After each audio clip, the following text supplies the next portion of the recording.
Seni dan video game. Jika kita ditujukan kata-kata ini, salah satu pertanyaan umum yang sering muncul adalah apakah video game itu sebuah karya seni? Ini pertanyaan sampai sekarang masih sering terus diperdebatkan. Jangankan pertanyaan tersebut, pertanyaan apa itu seni sendiri juga sering diperdebatkan. Bermain video game itu sendiri masih bisa diperdebatkan itu seni atau tidak. Hal yang sama juga dikatakan dengan bidang olahraga. Beberapa ada yang menyebut atlet olahraga seperti Cristiano Ronaldo, Taufik Hidayat, atau juara catur dunia Magnus Carlsen sebagai seniman. Kita bisa lihat atlet jiu-jitsu, karate, kungfu, silat, dan semacamnya. Mereka melakukan gerakan yang disebut gerakan seni bela diri. Ada juga seni untuk bermain pedang, bahkan berperang. Intinya banyak sekali yang bisa kita sebut sebagai seni di dunia ini. Tapi sudah kita tidak bisa bantah kalau di dalam video game ada berbagai macam seni. Mulai dari seni rupa, desain grafis, musik, sastra, cerita, bahkan acting ada di dalam video game. Bahkan video game bisa dikatakan satu langkah lebih daripada media lainnya, di mana penikmat atau dalam hal ini disebut pemain bisa berinteraksi dengan dunia dalam media tersebut. Tapi sayangnya masyarakat pada umumnya tidak melihat video game sebagai sebuah karya seni, namun sebagai sebuah produk entertainment. Nah, untuk itu kita bisa coba lihat beberapa aspek dari video game dan mungkin di akhir video ini kita bisa mengapresiasinya sebagai sebuah karya seni.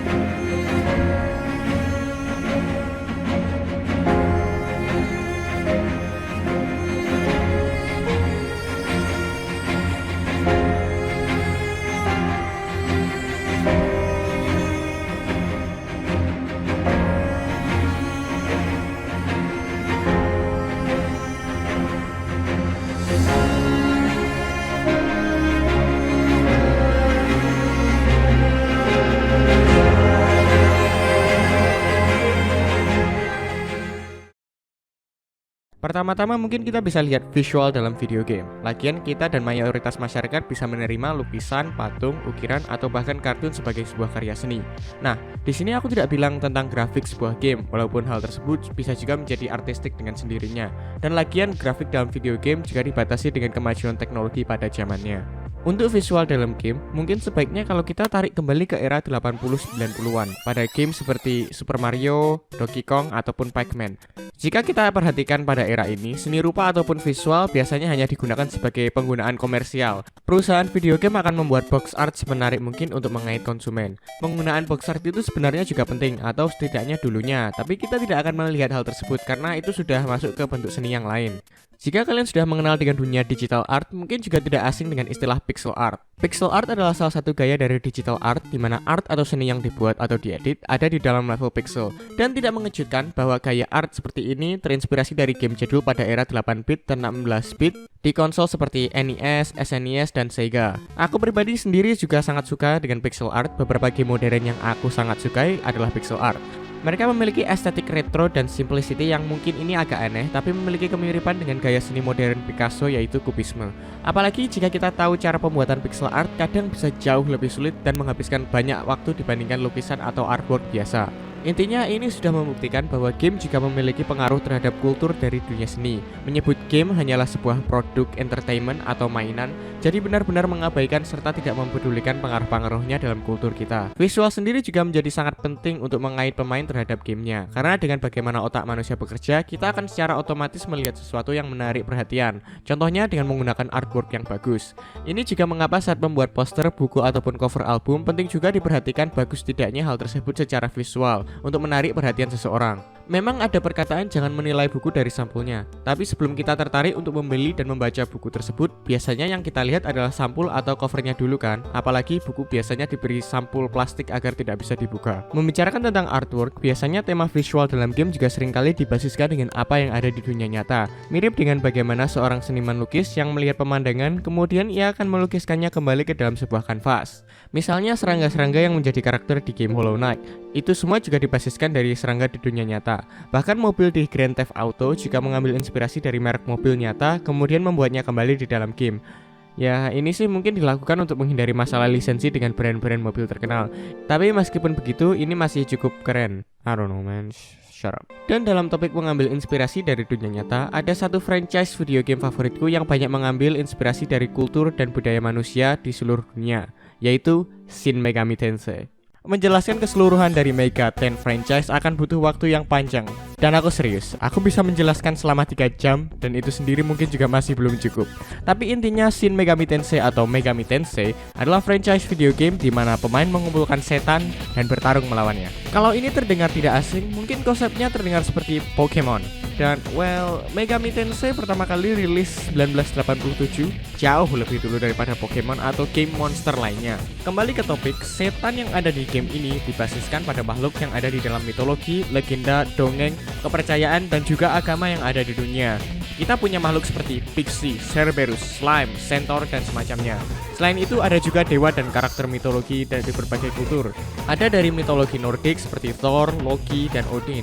Dewa Mesir seperti Osiris, Thoth, dan Horus. Dewa-dewa Aztec yang namanya nggak akan aku coba sebutkan.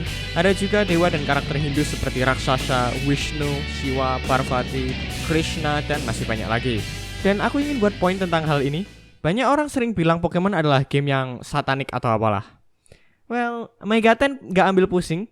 Mereka langsung ada Satan dan Lucifer. Wah, Kazuma Kaneko sebagai original designer untuk setan-setan ini sering menggali inspirasi dari setan dan dewa dari berbagai mitologi. Kemudian menggambarnya dengan memberikan sentuhannya sendiri, membuat desain yang sangat ikonik dan unik. Kalau kalian ingin melihat ilustrasi bagus dari sebuah video game, aku rekomendasikan kalian melihat desain monster atau setan di Mega Ten. Meski tidak tertarik untuk memainkan gamenya atau bahkan main game sama sekali, mereka semua cukup bagus dan juga bagus untuk lebih mengetahui kultur budaya manusia di dunia ini. Sebenarnya poin yang terakhir ini tidak hanya berlaku dalam video game. Kita bisa tahu kualitas suatu karya seni hanya dari visual atau apa yang ditunjukkan. Di dunia perfilman ini istilahnya dikenal dengan show don't tell, di mana film memperlihatkan sesuatu atau pencapaian suatu karakter daripada hanya mengatakannya. Meski di video game hal ini agak berbeda, akan aku jelaskan nantinya. Tapi hanya dengan menunjukkan sesuatu tanpa harus mengatakannya akan menjadikan suatu media jauh lebih menarik. Ini belum tentu bagus, tapi menurut pendapat subjektifku ini jauh lebih menarik daripada sebuah media secara konstan menjelaskan apapun yang terjadi di dalamnya. Ini juga membuat game seperti Dark Souls, Hyper Light Drifter, ataupun Five Nights at Freddy sangat populer dengan fan theory-nya, ataupun melihat interpretasi pemainnya yang berbeda-beda itu juga sangat menarik. Nah, bagaimana kalau game sebagai naratif? Sebagai media penyampaian cerita misalnya?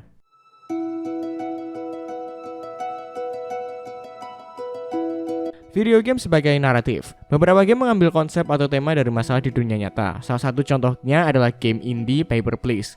Dalam Paper Please, pemain akan menjadi penjaga gerbang perbatasan imigrasi di antara beberapa negara. Negara yang menjadi setting di game ini adalah Artotska, yang sendirinya itu juga dibasiskan dari negara Eropa Timur seperti Rusia atau Ukraina. Untuk melewati gerbang perbatasan ini akan dibutuhkan dokumen yang lengkap. Jika ada kesalahan ataupun kekurangan dokumen, maka paspornya akan ditolak dan tidak diizinkan lewat. Sepanjang gamenya akan muncul beberapa konflik di mana pemain akan diuji moralitasnya. Karena jika ada kesalahan dalam pemeriksaan dokumen dan pengizinan masuk ini, pemain akan dikenakan penalti. Sedangkan karakter pemainnya sendiri juga punya keluarga yang harus diurus dan dinafkahi. Game ini memang cukup bagus, bahkan tanpa naratif ceritanya yang berat pun, gameplay memeriksa dokumen imigran ini cukup seru. Bahkan bisa dibilang juga bisa melatih ketelitian pemainnya. Ini juga salah satu contoh di mana video game bisa dijadikan media untuk menyampaikan sebuah pesan, cerita, ataupun sebuah amanah untuk pemainnya. Selain Paper Please, sebenarnya juga banyak game yang menitik beratkan naratif dan tema ceritanya. Game dari Telltale Games seperti Walking Dead dan The Wolf Among Us mungkin terlintas di pikiran. Ini juga bisa dikatakan kalau game seperti ini itu satu langkah lebih maju daripada media penyampai cerita lain seperti buku ataupun film. Interaksi secara langsung seorang pemain dengan dunia di dalam gamenya membuat sebuah cerita menjadi lebih imersif dan unik di dalam beberapa aspek. Daripada show don't tell dalam video game umumnya lebih ke don't show or tell but do them. Daripada hanya ditunjukkan atau diperlihatkan, pemain sendiri juga akan ikut campur tangan dalam berjalannya cerita. Beberapa game juga memiliki akhir cerita atau setidaknya konsekuensi, tergantung keputusan dan pilihan pemain seiring berjalannya game. Momen mengalahkan sebuah boss epic dalam sebuah game menggunakan skill dan kemampuan player dengan menguasai mekanik gamenya akan jauh lebih diingat daripada saat kita melihat protagonis suatu film atau acara mengalahkan antagonisnya. Atau setidaknya begitu menurutku, hal-hal seperti itu bernilai subjektif dan mungkin berbeda untuk setiap orang. Tentu aku juga tidak berpikir kalau semua cerita di dalam game itu superior daripada film. ataupun buku karena video game juga memiliki keterbatasannya sendiri. Sebagai rekomendasi kalau kalian suka cerita yang menarik dari video game, ini beberapa game yang bisa aku sarankan untuk kalian cek. Apalagi kalau kalian jarang main game sebelumnya dan ya mayoritas game menggunakan bahasa Inggris, jadi hati-hati aja. Kalau kalian nggak begitu paham, entahlah nonton Dora atau apalah gitu. Untuk game yang tidak begitu membutuhkan kontrol aktif dan lebih menitik beratkan ke ceritanya, aka game dengan teks yang sangat banyak, ada series Ace Attorney, game misteri di mana pemain menjadi seorang pengacara bernama Phoenix Wright. Ada Danganronpa, game ini agak mirip dengan Ace Attorney tapi agak lebih anime. Tadi yang aku sebut game-game dari Telltale seperti Walking Dead, Wolf Among Us, atau Minecraft Story Mode. Untuk sisi indie game ada Night in the Woods, itu game yang bagus sekali. Dan terakhir mungkin aku bisa sarankan Valhalla, salah satu game indie yang cukup underrated. Di game ini pemain menjadi seorang bartender di mana harus memberikan minuman dan mendengarkan masalah-masalah pribadi pelanggan-pelanggan di bar tersebut. Banyakan cerita dari game-game ini mungkin bisa connect ke banyak orang. Cerita dalam game biasanya diceritakan dari perspektif sudut pandang pertama, dan aku yakin pemain jadi lebih mudah untuk relate dengan karakter utamanya. Ini juga alasan mengapa banyak protagonis utama karakter game adalah silent protagonis, yang karakternya tergantung dengan keputusan pemain sepanjang gamenya. Genre game RPG atau role playing game juga biasanya bergantung dengan ceritanya, dan umumnya juga masuk genre fantasi. RPG yang kumaksud di sini adalah JRPG atau RPG turn based. Kalau action RPG seperti Elder Scrolls ataupun Dark Souls, meski menarik, game-game tersebut tidak bisa aku bilang memiliki story yang jelas atau bagus, walaupun aku akui world building dalam game-game tersebut bisa dibilang sangat baik. Untuk game RPG mungkin bisa dimulai dari game-game Square Enix seperti Dragon Quest. Yang aku rekomendasikan adalah Dragon Quest 11, itu paling mudah untuk new player. Ada juga Final Fantasy 7 yang baru saja ada remake-nya, yang walaupun itu bisa dikatakan juga bagus, favorit pribadiku adalah Final Fantasy 9. Kalau secara overall, game Square Enix favoritku adalah Chrono Trigger.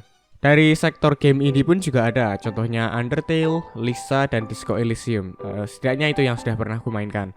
Dan yang terakhir ada Atlus yang memiliki game seperti Persona dan tentunya Shin Megami Tensei. Untuk Persona aku sarankan bisa mulai dari mana saja, bisa dari 5 ataupun Persona 4 Golden yang barusan di remaster di PC. Untuk Shin Megami Tensei, aku sarankan untuk memainkan Shin Megami Tensei 4 yang ada di 3DS, karena game-game lama Atlus, Shin Megami Tensei 1, 2, dan 3 itu gak bisa aku katakan adalah game yang mudah. Selain itu, kebanyakan game RPG ini juga memiliki silent protagonis yang tadi aku jelaskan sebelumnya. Jadi player bisa lebih mengimersifkan dirinya di dalam game. Sementara itu saja untuk game sebagai media naratif. Nah, bagaimana kita lihat aspek yang lain?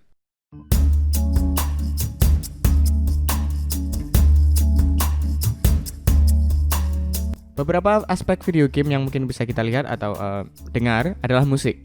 Ada banyak sekali yang bisa kita bahas dari musik dalam video game, dan itu bisa jadi videonya sendiri. Dan aku nggak ngomong selera musikku itu hebat atau semacamnya, tapi aku wajib akui, soundtrack video game itu is a banger.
Memahami soundtrack dalam media seperti game atau film agak berbeda dari mendengar musik biasa. Soundtrack dalam game atau film biasanya juga harus dapat menyampaikan tema atau sekedar atmosfer yang ada dalam media tersebut. Bukan berarti musik tidak dapat menyampaikan sebuah emosional atau tema, tapi umumnya hal ini memang cukup biasa dalam media game atau film. Musik soundtrack ini juga dibuat secara khusus untuk film atau game tersebut, itulah mengapa ada istilah OST atau Original Soundtrack. Ada video bagus yang judulnya adalah Storytelling Through Music in Hollow Knight dari 8-Bit Music Theory. Aku sarankan kalian coba lihat itu dan mungkin akan lebih paham bagaimana pentingnya musik dalam sebuah game.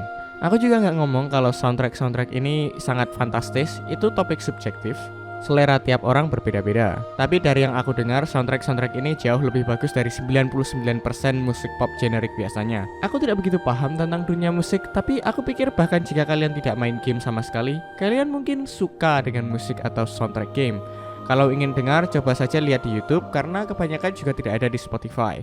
Aspek terakhir yang mungkin kita bisa lihat adalah game sebagai game. Dari tadi kita sudah periksa beberapa aspek seni di dalam video game, tapi apakah bermain game sendiri itu bisa dilihat sebagai bentuk kegiatan artistik? Topik ini sangat mudah dan seringkali diperdebatkan. Tanpa harus menjelaskan lebih detail, beberapa orang ada yang mengatakan kalau aktivitas bermain sendiri itu juga bisa dikatakan kegiatan artistik. Dan aku paham, melihat seorang pemain menyempurnakan permainannya, misalnya dalam sebuah speedrun, memanglah keren. Karena itu juga membutuhkan tingkat skill dan pemahaman yang tinggi tentang game yang di speedrun tersebut. Argumen ini juga bisa digunakan untuk beberapa orang yang mengatakan catur profesional atau trik bola basket adalah bentuk seni. Aku pribadi juga agak setuju dengan pernyataan tersebut. Namun aku sendiri berpendapat kalau bermain video game mungkin belum bisa dikatakan artistik. Namun pengalaman bermain game tersebut aku akan katakan adalah sebuah pengalaman artistik tersendiri, sama seperti kita melihat pameran seni, pertunjukan tari, atau bahkan menonton drama teater. Kegiatan-kegiatan tersebut mungkin tidak bisa dikatakan sebagai seni secara langsung, namun yang membedakannya dengan bermain video game adalah dalam video game, pemain akan memiliki interaksi secara langsung dengan seni tersebut.